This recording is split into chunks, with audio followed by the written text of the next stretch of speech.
Bonjour my friends, I'm Frankie and welcome to Club Foodie. Pork tenderloin is a great cut of meat to cook with. I have many recipes for different occasions and seasons.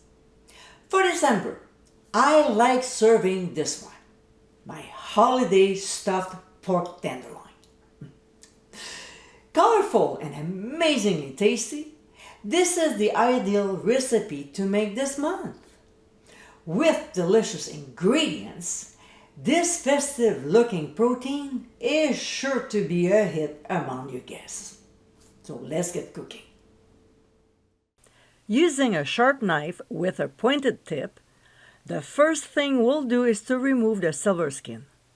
It's a connective tissue that doesn't break down during cooking, and as a result, it won't cook evenly as the meat will twist and curl up. So after this is done, we'll slice the tenderloin in the middle, lengthwise, making sure to not go all the way through, and then make a few slits on each side so the meat sits flatter on a cutting board. We'll place plastic wrap on top and pound it down to about a 1/4 inch thick with a meat mallet. Next, we'll drizzle on about a tablespoon of pomegranate molasses, or as needed, and spread it out. To get my recipe, the link is on the top right corner of your screen.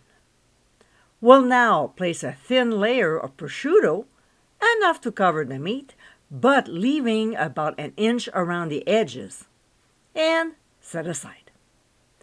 Let's make the stuffing.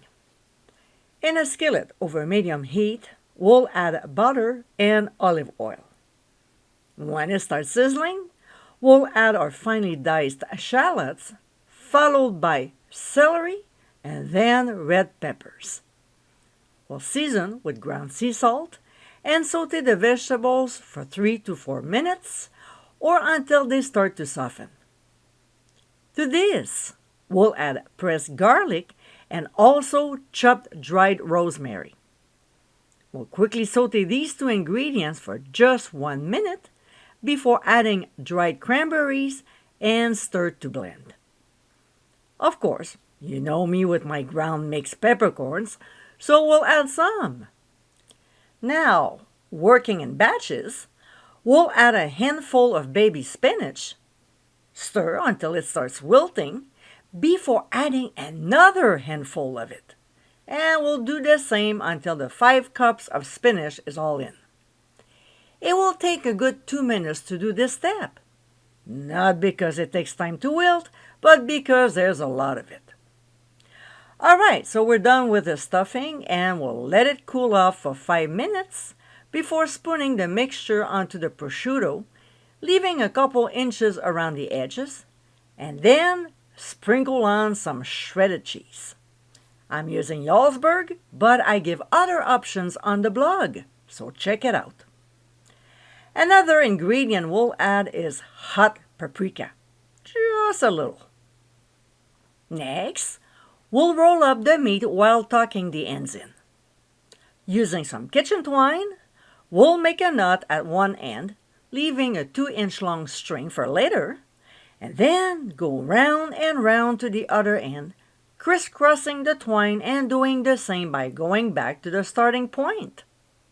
We'll tie a knot with the 2-inch string from the starting end and cut off the extra twine. The ends will probably be loose, so we'll secure them with toothpicks. Let's remember to remove them before serving. We'll generously season the stuffed pork on all sides with salt and pepper. Alright, let's move on to the stove.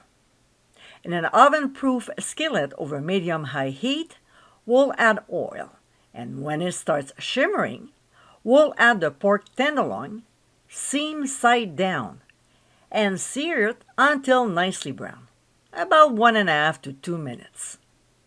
We'll flip it over and transfer to a 375-degree preheated oven. We'll cook for 18 to 22 minutes or until the internal temperature reaches between 140 to 145 degrees Fahrenheit. We'll remove from the heat and transfer the pork to a cutting board. Cover loosely with foil and allow to rest for 10 minutes while making our pan sauce.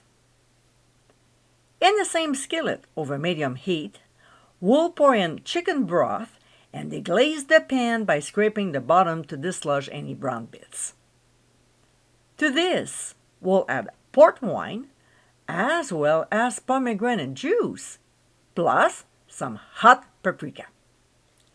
We'll stir well, bring the sauce to a simmer, and cook for 5 minutes. We'll add cold butter and mix it in. We'll bring the pan sauce back to a simmer before serving. And my friends, this is our Holiday Stuffed Pork Tenderloin. Loaded with deliciousness, this festive recipe is perfect for the holidays. Served with mashed potatoes and steamed veggies, this is a lovely meal to enjoy. I hope you give it a try soon, and be sure to visit clubfoodie.com for ingredient amounts, directions, and more info.